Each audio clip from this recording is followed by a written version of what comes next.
Assalamualaikum warahmatullahi wabarakatuh. Selamat sejahtera saya ucapkan kepada pensyarah penilaian saya iaitu Encik Muhammad Afiq bin Muhammad Tahir dan rakan-rakan sekalian saya yang bersama saya pada persembahan kali ini. Sebelum itu, mari saya memperkenalkan diri saya dahulu. Itu nama saya Muhammad Azmi Farah Azmi. Nombor metrik saya adalah 2025 1723 10282 dari unit kelas PBS 33. Hari ini saya akan membentangkan tugasan 2 bagi kursus kod GKCO 1062 dan nama kursus tersebut itu adalah kokurikulum dan kesihatan diri.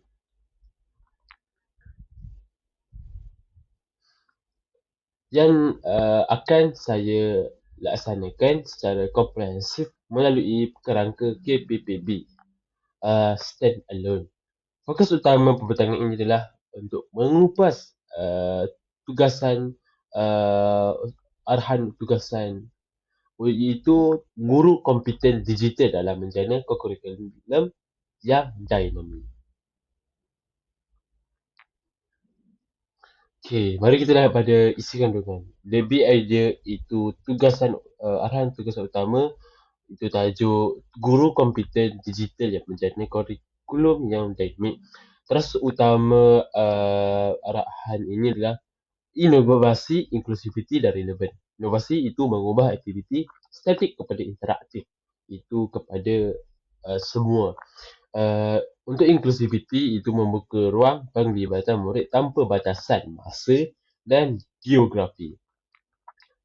Macam semua murid dapat melibatkan diri tanpa kekangan masa. Itu bila-bila masa diorang boleh libatkan diri.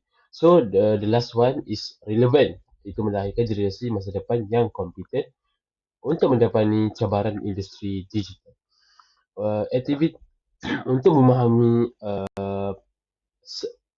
konsep ni, tajuk ni, aktiviti kurikulum di sekolah kini macam kita tahu tak boleh lagi berpaksikan kepada kaedah lama konvensional semata-mata dalam mendepani cabaran arus industri digital yang semakin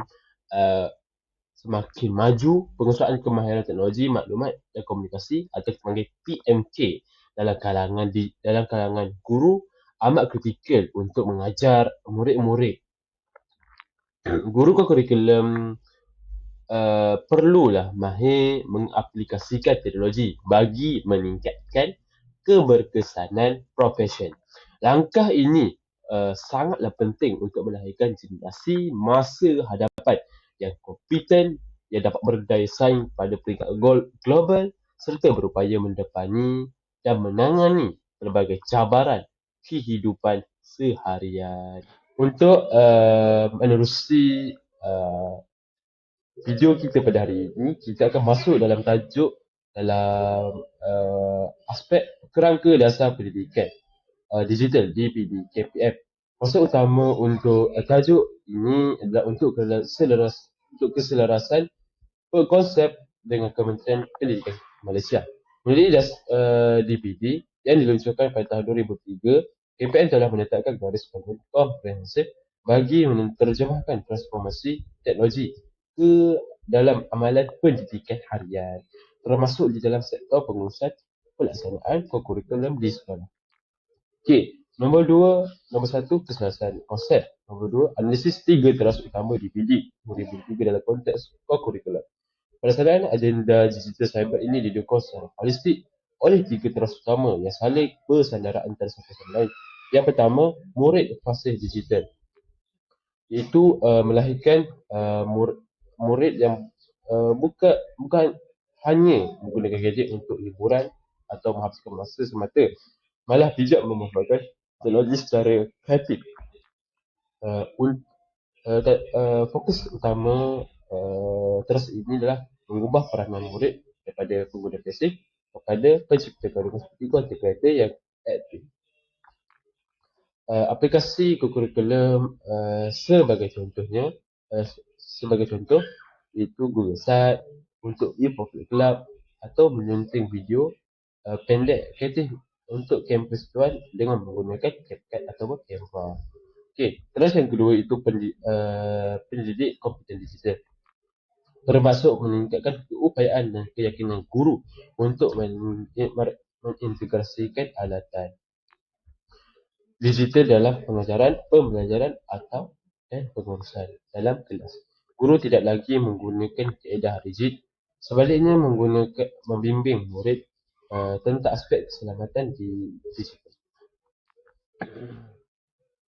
Terus aplikasi dalam kurikulum untuk terasa kedua itu guru mahir menggunakan aplikasi Google Drive untuk menyimpan maklumat dan fail-fail yang penting dan terus yang terakhir itu kepimpinan digital berwawasan. Itu pihak pentadbir sekolah seperti ketua, guru besar ataupun guru penolong kanan dan tidak sebagai penggerak utama yang merancang, menyokong, melestarikan budaya digital di sekolah. Aplikasi yang dapat dicontohi dalam kurikulum itu pihak pengurusan memastikan sekolah mempunyai kelajuan internet yang mencukupi, yang stabil, menyediakan akses peranti yang mencukupi untuk setiap murid serta memberi sokongan moral dan kewangan kepada guru untuk melaksanakan inovasi. Yang ketiga itu dalam kos untuk kerangka dan DPD ni itu sinergi kurikulum sebagai makmal amal digital. Kekangan kurikulum akademik yang padat dan berorientasikan peperiksaan menghasilkan penerokaan teknologi di dalam bilik darjah. Justru aktiviti kurikulum berfungsi sebagai makmal amalan digital atau ruang eksperimen secara hybrid yang ideal. Okey, kita akan beralih kepada persoalan yang penting. Yang pertama, bagaimanakah kompetensi digital diterapkan dalam pengurusan kurikulum? Jawapannya adalah melalui pengurusan data, aspek pengurusan data seperti pendaftaran dan kehadiran. Untuk kaedah konvensional, biasanya kita memakai tanda tangan kertas atau buku log fizikal. Dan jika diterapkan inovasi digital dalam kehidupan seharian, biasanya kita akan tukarkan kepada imbasan kod QR dan Google Form. Dan yang kedua, aspek pengurusan itu pelaporan markah PAJSK. Biasanya kaedah tradisional itu kita mengira dan masuk secara manual. Dan pada inovasi digital menggunakan TMT, kita biasanya memakai automated dashboard Google Sheet ataupun Excel. Dan yang terakhir pada aspek pengurusan, dokumentasi dan file. Itu biasanya kita pakai file keras dalam bilik kurikulum untuk menyimpan file-file tersebut dalam jangka masa yang lama. Tetapi jika kita lihat pada pada aspek inovasi pada kaedah yang baru, kita biasanya menyimpan pada cloud storage, kita panggil storan awan. Biasanya aplikasinya dinamakan sebagai Drive ataupun Google Drive ataupun iCloud dan sebagainya. Persoalannya, bagaimanakah teknologi mempermudahkan pengurusan sistem kurikulum sekolah? Jadi kita dapat memperlihatkan jawapan-jawapan tersebut dalam jadual-jadual yang saya buat di dalam slide ini. Dan mari kita lihat pada slide yang kelima, iaitu pelaksanaan kurikulum teradun dan kurikulum, iaitu strategi penggabungan aktiviti fizikal aktiviti luar lah, dan platform dalam talian.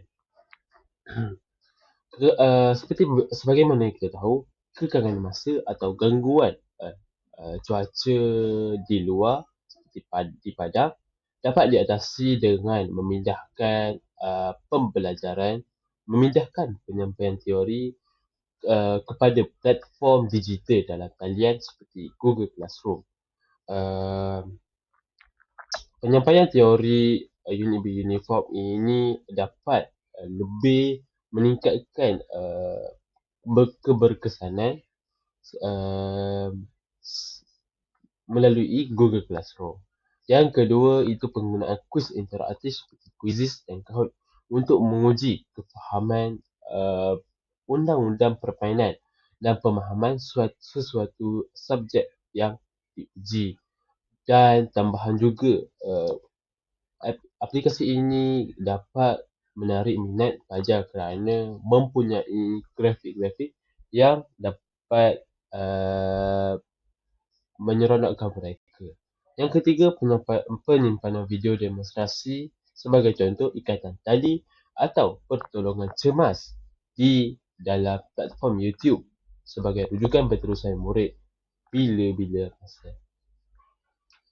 Seterusnya, mari kita lihat dalam slide ke-6 itu membentuk kompetensi murid dalam celik media. Persoalannya, bagaimanakah guru membentuk kompetensi digital murid? Anjurkan peranan murid daripada pengguna pasif kepada pencipta kandungan aktif.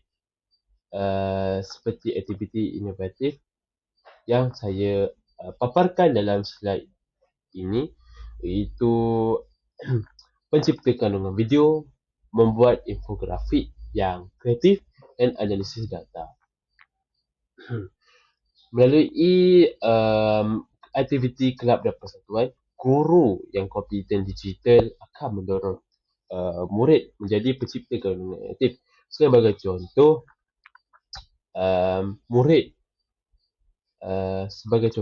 murid diberikan projek kumpulan untuk menghasilkan projek infografik dengan menggunakan aplikasi-aplikasi yang digunakan seperti Canva, atau menghasilkan video pendek bertemakan kempen sekolah. Berdasarkan dapatan kajian yang kita tahu daripada Zainal dan Rahman, pelaksanaan projek digital berasaskan aktiviti kumpulan dan sebegini berupaya mengasah kemahiran insaniah, komunikasi dan kreativiti murid secara kontekstual. Selain itu, mereka dapat menciptakan dengan video. Murid menghasilkan video pendek melalui TikTok atau YouTube bertemakan kempen kelab persatuan. Dan kedua, dapat menganalisis data dalam melalui e-portfolio. Murid mendokumentasikan aktiviti mereka dan pencapaian mereka dalam kurikulum mereka sendiri dalam bentuk tapak wayang ringkas seperti Google Slide. Okey, yang ketiga, membuat infografik. Pertandingan mereka bentuk grafik digital dengan menghasilkan gambar-gambar yang kreatif menggunakan Canva dapat kita jalankan. Okey, seterusnya mari kita lihat dalam slide yang ke-7, itu mencetuskan kesedaran kesihatan diri murid. Soalan ini juga menyentuh slide ini juga menyentuh tentang kesedaran kesihatan diri murid melalui unit sukan dan permainan. Guru boleh mengintegrasikan teknologi sukan seperti peranti, boleh pakai ataupun aplikasi penjejak kecerdasan seperti Strava ataupun aplikasi-aplikasi yang lain seperti Google Fit. Penggunaan peranti dan aplikasi sebagai penjejak fizikal. Okey, yang seterusnya itu murid dibimbing untuk mencerap dan menganalisis data fizikal mereka sendiri. Itu seperti bilangan langkah harian, jarak larian dan kadar denyutan. Okey, Okey, teknologi ini dapat memantau keadaan mereka dengan menggunakan peranti jam tangan pintar semasa latihan sukan untuk keselamatan. Kesannya murid sedar tentang status kesihatan diri mereka uh, setiap hari berdasarkan data yang sahih, dan mereka dapat mengesan simptom-simptom yang abnormal dengan lebih awal. Kini kita telah tiba dalam separuh slide, itu menceritakan tentang konsep guru komputer digital, iaitu guru sebagai pembimbing. Persoalannya, apakah impak konsep guru komputer digital terhadap keberkesanan kurikulum? Baiklah, uh, kesan yang paling utama yang dapat kita lihat dalam slide ini itu anjakan peranan guru. Guru bukan lagi seorang sekadar pengawas aktiviti seperti supervisor yang hanya melihat murid mereka, tetapi berperanan sebagai facilitator atau mentor digital. Guru tidak lagi sekadar memberi arahan, sebaliknya bertindak membimbing mereka dalam menerapkan elemen etika cyber. Itu membimbing murid tentang aspek etika cyber dalam keselamatan digital semasa mereka mengendalikan teknologi.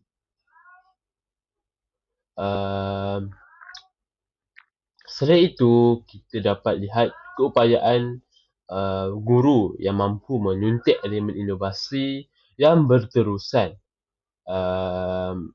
yang memastikan aktiviti tidak bersifat statik ataupun membosankan. Aktiviti yang sentiasa dirancang supaya mereka tidak berasa bosan dan sentiasa segar dan seronok dalam setiap masa.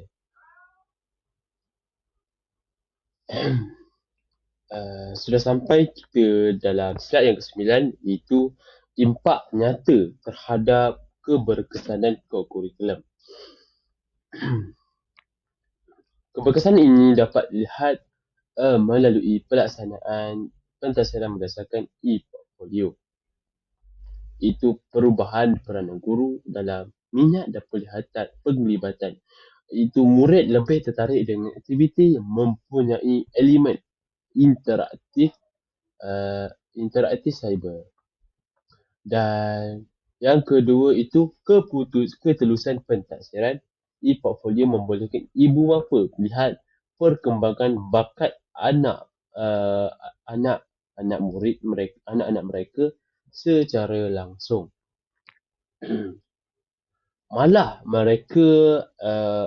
pengurusan data kurikulum yang tersusun ini mempermudahkan pihak pentadbir membuat keputusan strategik yang tepat demi memacu kecemerlangan pasukan sekolah dan kejayaan pasukan sekolah.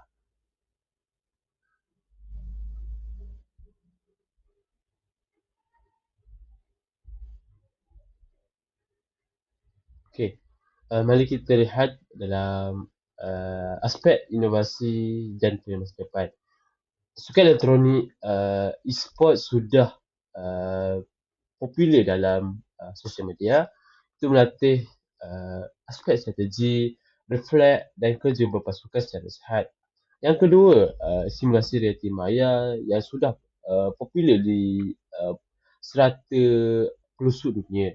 Itu latihan asas yang melatih latihan asas seperti teori kawal kaki atau pemasangan kemah melalui simulasi sebelum turun ke lapangan nyata. Dan ketiga itu kelab STEM dan robotik yang mengaplikasikan kemahiran pengekodan, coding atau penyelesaian masalah harian. Seterusnya, mari kita lihat bagaimana idea ini sejajar dengan komponen 6C dalam pembelajaran bermakna ataupun KPPB.